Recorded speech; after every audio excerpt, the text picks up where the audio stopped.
Alright everyone, Jake here again. I just want to start off by apologizing if you've been following me and I didn't put out a video for chapter 300. When you think about it, it sounds crazy that out of all the chapters that I didn't cover, it was 300 because 300 is such a milestone for my hero, and me starting my channel, you would think that I would have planned for a better, had something big to do for 300, but let me just explain myself a little bit real quick. Chapter 300, the last week when it was coming out, it was my birthday and I was celebrating that whole week. And basically, I wasn't home for pretty much the entire week until Sunday, which was when the official came out.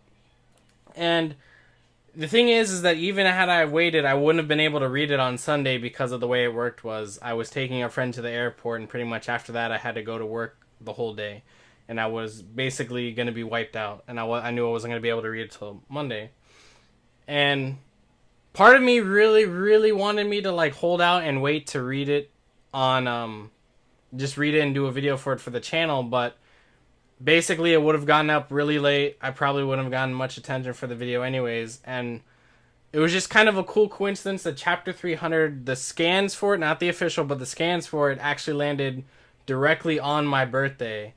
And I wouldn't be able to record it at my house because, like I said, I was away. And I just kind of thought it was cool that the scans for it came out on my actual birthday. And I kind of took, just for myself as a little birthday present, I just decided to, you know what, I'm just going to, for me, this one time, I'm going to read a chapter and not worry about recording and, editing and all that. I'm just going to enjoy it for myself. So I am sorry if I let you guys down. It won't be happening again. It was just the way that it lined up. But it was a very, very good 300th chapter of the series. I was very pleased with the chapter.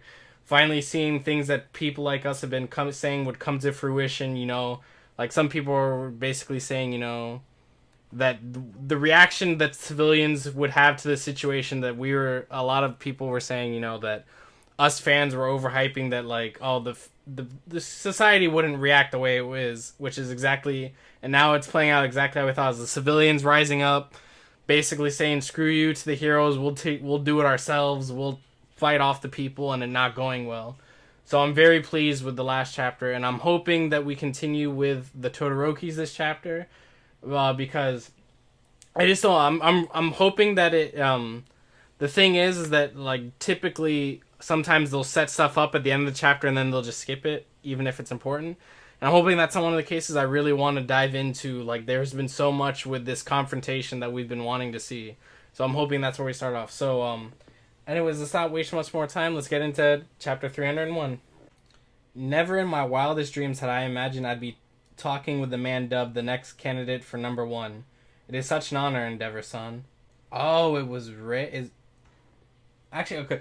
I am reading the scans, so some of these panels that are darker, it's hard to see, but it doesn't look like that's Rei talking. It looks like probably her parents or whatever that basically sold her to him in a sense. The Himura name has an extensive history as a prestigious family line, and he just looks serious about it, and she does not look happy to be here. Perfect partner for a top hero such as yourself. She was a woman like ice. Alright, so I'm happy. Okay, we're getting more Todoroki stuff. Even knowing that it was a quirk marriage, she said she would become my wife for the sake of her family. And he doesn't look too happy about it's weird because I know it's an arranged marriage and stuff, but you would think he would he almost looks like he didn't want to have anything to do with this in the first place, even though it seemed to be his idea.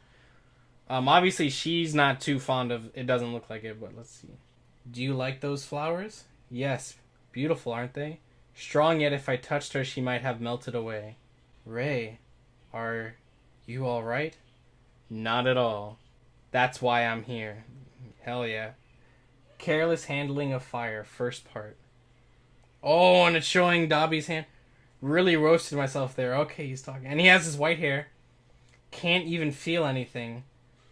That guy's my old man. There's no way that was enough to kill him. And even if he was at the point where he wanted to die, I wouldn't allow it.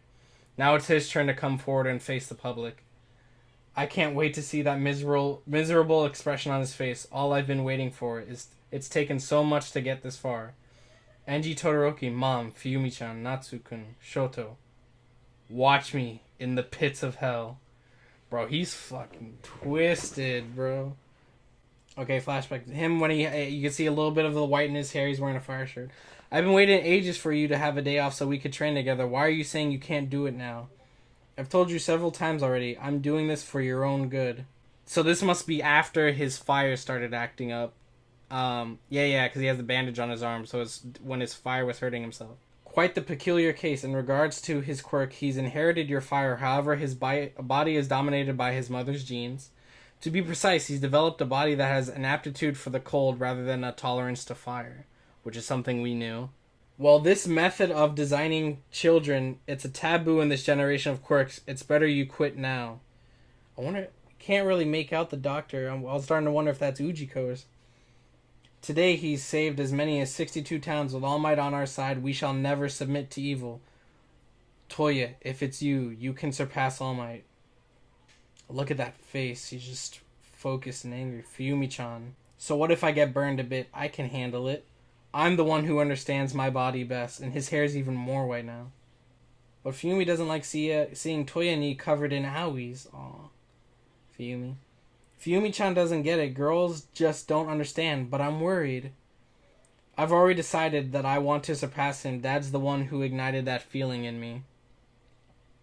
But that's too much. It's just cruel. Toya can already tell you want something from the children. No matter how much I try telling him, he shows up with new burns every day. He's inherited my foolishness as well. If we want him to give up, then we have no choice. Toya can't surpass him. And then they gave birth to another brother, and Toya just fuck. Look at that voice, just like you can see they having another baby, and it's hitting on him. Dever getting more angry and angry the more All Might goes on. And Rei's just losing it. And then there's little Shoto, the half and half. And then look at the smile on Endeavor's face, like he's relieved, and so is Rei, kind of relieved, but poor Toya, I think that's Toya on the left, is just kind of like dread. Dad, I can surpass him too. Look, I'm able to make such strong flames. Look at me, and he's crying. Stop it. Why don't you understand? You're getting this burnt and you still don't realize? Toya, you need to look elsewhere. Plan with Fuyumi or Natsuo. Make some friends at school. There are other worlds outside of being a hero, don't you understand? Eventually you'll forget all about it. He's just crying. But everyone at school says they're gonna be heroes. There's no way you'd understand. Because I'm your son. Damn. He needs to cool down. Dad ignited it in me. It won't go away. I can't get it out of my head. Look at me, Endeavor and the flames. Look at me. Dude, did he just try to go for fucking Shoto? The one in the most pain isn't you. And you weren't the only one who refused to look at that child. Holy shit, he was going to try and get Shoto. What the fuck, dude? Bro.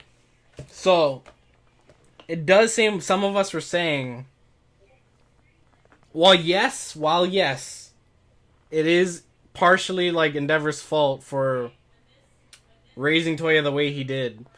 It seems this is more in line that Toya got kind of jealous in a sense. Like, obviously it's not as simple as this, but it's more complicated. But at the core of it, Toya was jealous. He wanted to be the one that lived up to his dad, and it wasn't working out. And then Shoto came along, and he knew that kid was going to surpass him, and he got jealous. And basically, he did a lot of this to himself, not necessarily Endeavor. Obviously, like I said, it's not that simple. Endeavor had psychological issue, did some psychological kind of trauma to Toya just by the way he raised him.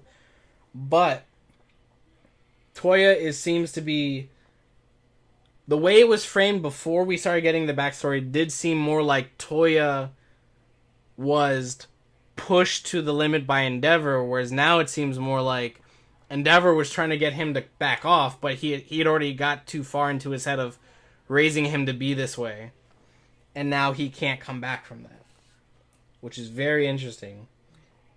And this is, the chapter said part 1, so I'm guessing we're gonna get part 2 next week. I'm wondering if we're gonna get, because the biggest thing with the Dobby story, that is still the biggest question is, how did he survive the fire? That's something we all want to know.